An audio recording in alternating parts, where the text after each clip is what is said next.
Yeah. How you doing? Did you make it through? Make it through the 4th of July week? I tell you, it was like crazy where I am. I'm down by the beach in New Jersey, and this last weekend has just been like a horror show trying to get anywhere. Roads are clogged, stores are clogged. Doesn't matter which day you went out, it was just like chaos, like putting your life in your hands. I think it was like Friday, I needed to go to Monmouth County. Not too far. It took me like an hour and a half to get there. And I was like, what in the world is like going on? So hopefully this will be over. I guess a lot of people are on vacation. 4th of July week. People took off the whole week. I just want to get out on the road and not be like worried about all these people like crashing into me or being stuck in traffic jams. So how are you? Welcome to the big show. So we're going to be doing things a little differently. Our highly skilled media advisors have suggested we change the format of the show, focus more on like one question, a little bit more detailed answers, although we were being very detailed, and doing shorter, more compact shows for everybody with like one question per show.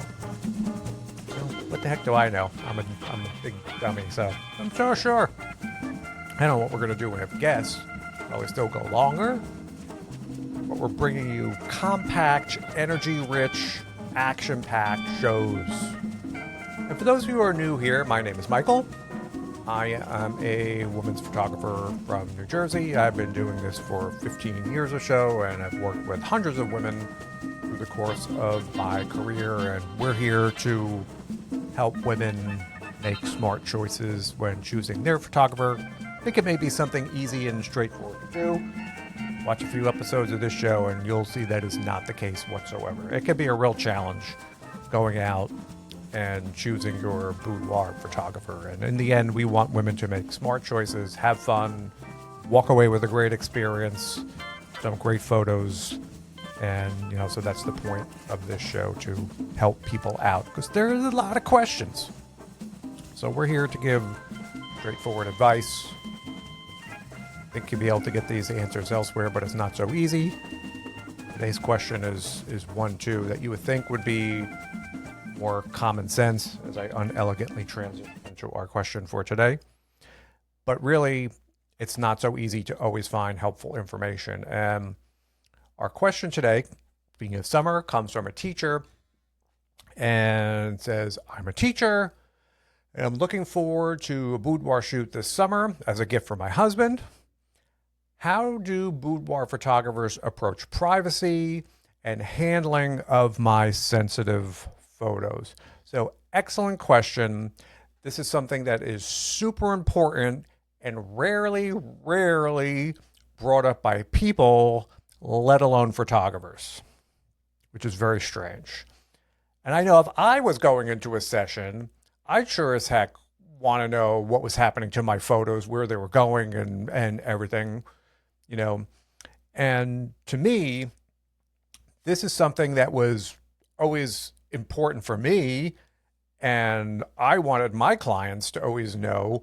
And this is something I've always had information on my website clearly posted about what happens, this and this and this, because you'd think you'd want people to have peace of mind, right?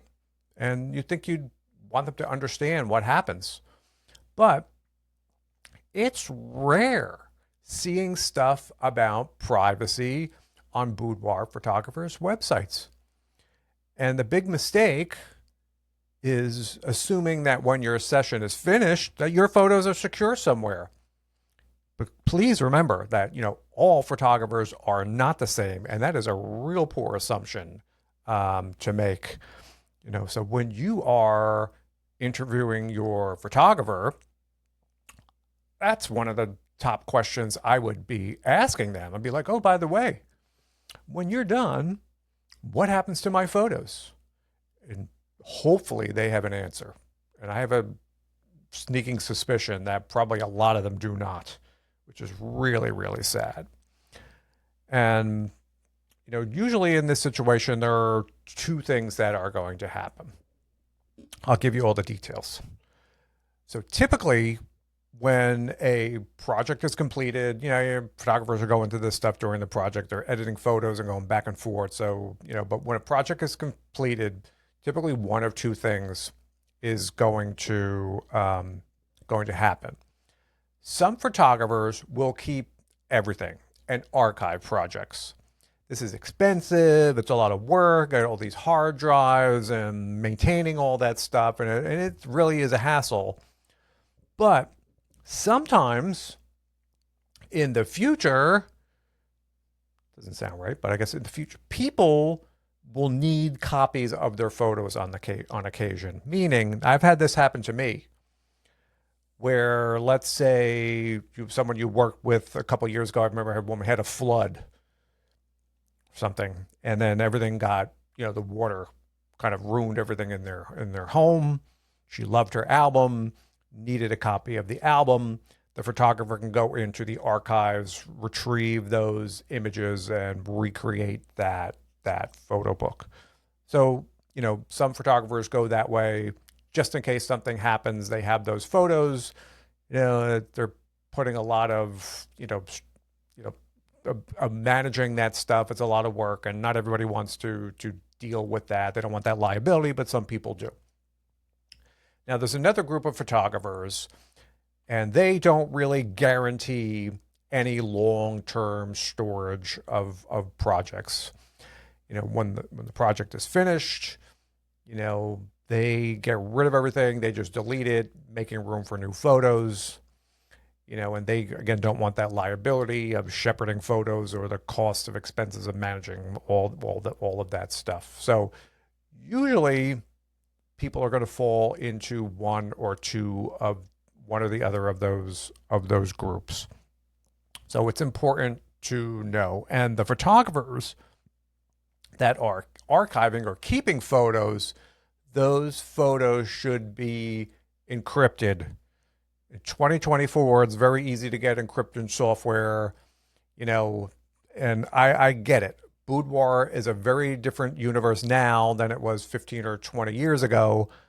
I mean, like 20 years ago, it'd be like Margie would say, "Oh my God, what if the neighbors see a photo of me in a bra? I'm not going to be invited to a weekly canasta game or something. We're going to have to leave the neighborhood."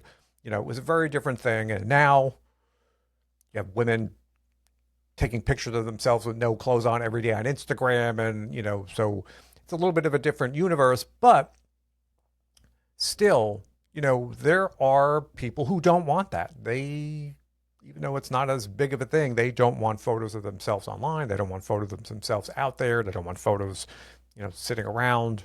There are people who have jobs that demand a bit more privacy, like our question asker, teachers.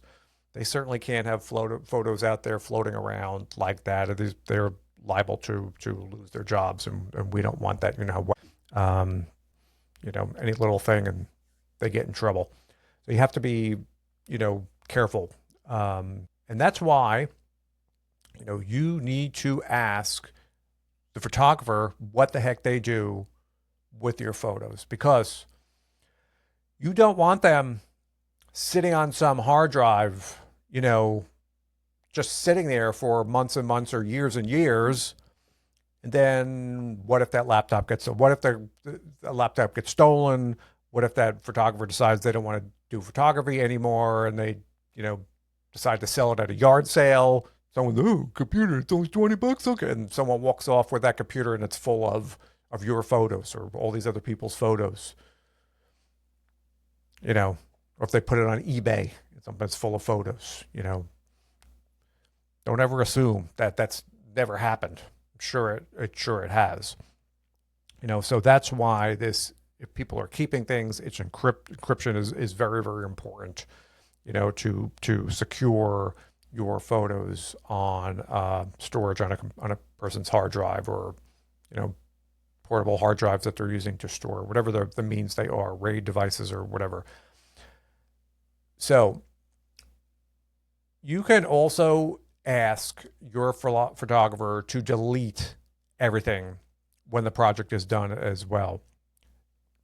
they can put that into a contract or whatever if you really don't want them. And because some photographers hand over all the photos to a client anyway after. So if you're going to be keeping them, have them sign up. You'll delete everything. That way it's gone. You have it and they don't. Or if you don't want it, nobody will have it.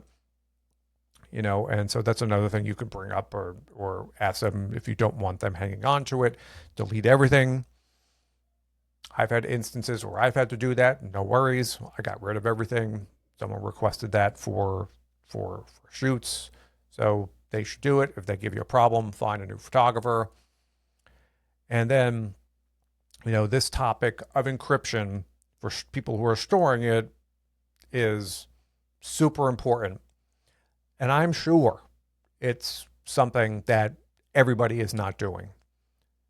And I can only imagine how many unsecured hard drives are sitting out there with photos of women, teachers, lawyers on them, and just waiting for some kind of an accident to happen. We certainly don't want that. So this is an excellent question. Always ask, when you're booking somebody, what are you doing with the photos after my project is done? Are they keeping them? Are they deleting them? That way you can have peace of mind, especially if you're a teacher. You really want those photos to have as few touch points as possible during that process. So excellent question. I appreciate you sending that in tonight. I hope you have a great photo session this summer. Ask the questions of the photographer, and if you don't hear what you want, find somebody else who's managing your photos in a safe way, because that's super important. That's the questions we like to get on this show, something that's maybe not super obvious to everybody, but is ultimately very important. And then you'll see this is not mentioned. I'm going to say 80% of boudoir photographers do not mention this at all, anywhere on their websites or anywhere in any of the materials or anything. And 100% of them should be. This should be right there, easy for you to see. What's your privacy policies and how do you handle old photos? And so that's why we're doing this show. It's important to get this stuff out there. And again, to have people make smart choices about the photographers they're working with, because all boudoir photographers are not created equal. And we're always bring up kitchen nightmares. There's a lot of kitchen nightmares out there in the world of women's photography, and we don't want people to stumble into these situations. So excellent question. Our new short power-packed episodes, I think we answered that one fairly well. I want to thank everybody for stopping by this evening. And that's it. Fast and to the point. And I'll see you on the next show. And thanks for watching and listening, everybody. Thanks. See ya.